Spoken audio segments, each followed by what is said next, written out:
সালামু আলাইকুম। শুভ দুপুর। চলে আসলাম বরাবরের মতো আবারও নতুন একটা রেসিপি নিয়ে আমি শেয়ার করছি আমার রুই মাছের মাথা দিয়ে আর মুগ ডাল দিয়ে মুড়িঘন্ট রান্নার একটা রেসিপি। এইজন্য আমি মাছের মাথাগুলোকে ছোট করে কেটে সুন্দর মতো ভেজে নিয়েছি। এবারে কড়াইতে দিয়ে দিয়েছি এলাচ, দারচিনি আর তেজপাতা। আর তারপরে দিয়ে দিলাম একটু পেঁয়াজ। পেঁয়াজটা হালকা বাদামি হয়ে আসলে দিয়ে দিয়েছি ১ চামচ আদা বাটা, ১ চামচ রসুন বাটা, ১ চামচ মরিচ গুঁড়া, ১ চামচ জিরা গুঁড়া, ১ চামচ ধনে গুঁড়া আর 1/2 চামচ হলুদ গুঁড়া, পরিমাণ মতো লবণ দিয়ে মাছের মাথাটা দিয়ে আবারও কষিয়ে নিলাম। মসলা কষানো হয়ে গেছে। এখন মাছের মাথাটা দিয়ে কষিয়ে এবারে সেদ্ধ করে রাখা মুগ ডালগুলো দিয়ে ঝোলের পানি দিয়ে দিচ্ছি।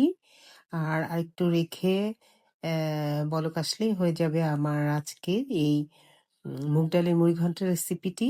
অসম্ভব মজাদার লাগে আসলে এই মুড়িঘন্টটা। ভিউয়ার্স, ভিডিওটি ভালো লেগে থাকলে লাইকস, কমেন্টস আর শেয়ার দিয়ে পাশেই থাকবেন। আল্লাহ হাফেজ।